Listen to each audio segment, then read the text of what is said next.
Ever find yourself wondering about the Star Trek multiverse, its concepts and characters? Do you spend your time thinking about how deep science fiction goes? Hi, this is Trekspertise, where we discuss all things sci-fi through the lens of Star Trek. In this episode, we introduce a new mini format to the Trekspertise channel that will examine the scientific grounding of fictional aliens. We're going to call this format the Alien Plausibility Review, or the APR. And our first APR will profile the alien. Get away from her, you bitch! Or the xenomorph from the Alien franchise, for lack of a better term. So, how does an APR work?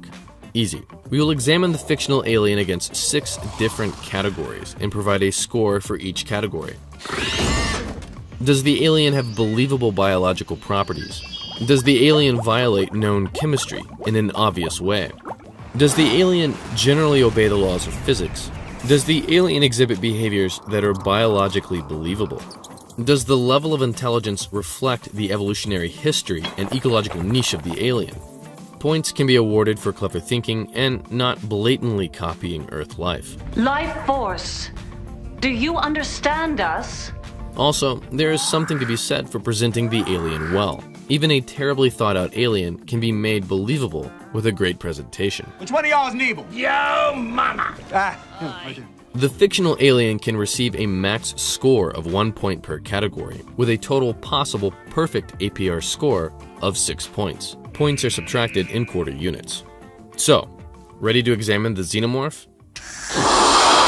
A couple of different biological concepts make their way successfully into the xenomorph's overall profile. The exoskeleton is the first thing that stands out, and is a common feature to a great number of organisms here on Earth, such as lobsters, spiders, and grasshoppers. In fact, calcified exoskeletons may have evolved independently perhaps as many as 18 separate times on Earth. Additionally, the xenomorph body plan allows for both quadruped and biped locomotion, like that of a chimpanzee.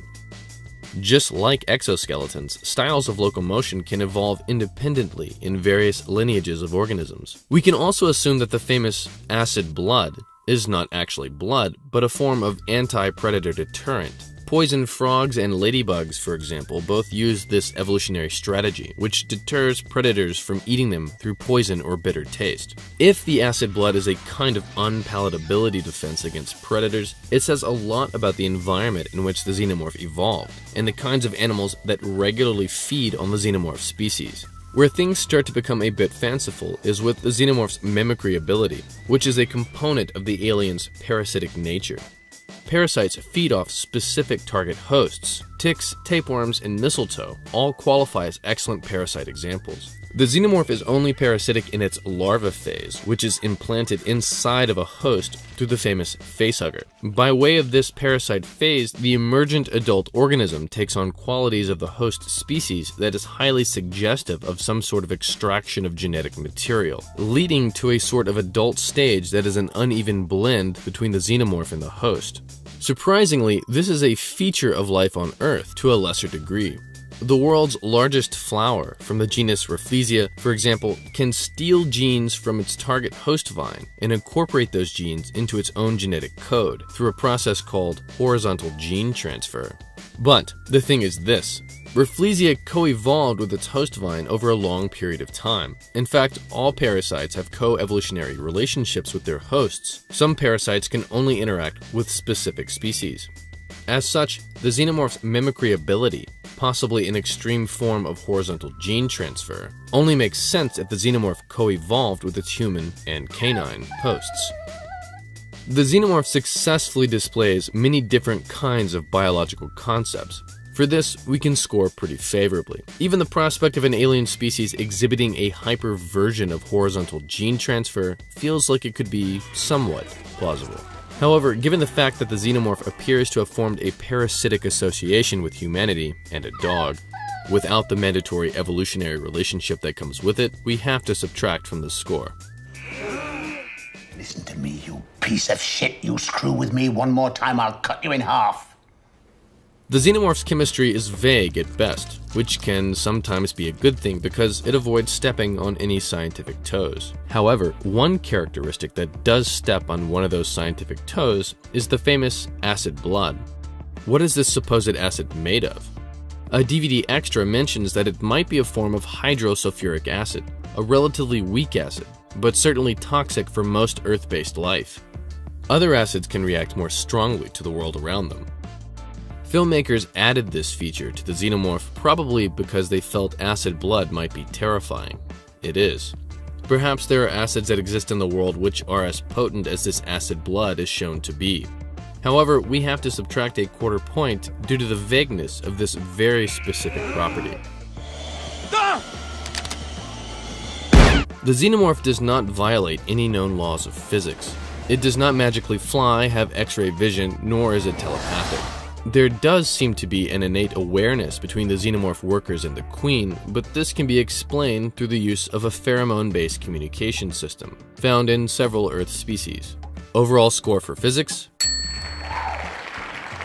I won't even take that chance. Just cut it off and then. You take responsibility? Yes, I'll take responsibility. Get him out of it. The xenomorph's behavior is both territorial and aggressive, which are elements found in many Earth-based life forms, especially large predators. With consideration to the protagonists of the Alien franchise, having a xenomorph hunt you is probably a lot like being around a hungry polar bear. There is also a slight collectivity aspect to them, like that of ants or termites. This is called eusociality, and it is an animal behavior that involves large nests, cooperative behavior, and divisions of labor. Eusociality is a believable biological behavior that has evolved independently several times on Earth.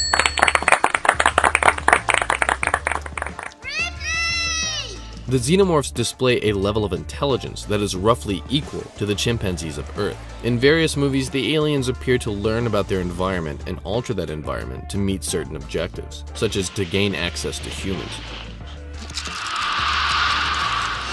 While realistic intelligence among fictional aliens is difficult to create, the level of intelligence displayed by the xenomorph species is more suited to the eusociality they seem to have evolved. Cooperative within their hive, yet highly territorial toward outsiders. This style of intelligence is fairly consistent throughout the franchise. No! What are you doing? Go on! No! The xenomorph stands out as one of the first serious fictional aliens to completely embrace the rules of biology, as opposed to the kinds of aliens that are endowed with physics-defying superpowers. While many features of the xenomorph are found in nature, they are combined in an interesting way to form a wholly unique animal. As a kind of testament to its originality, it has been copied many times in film and television.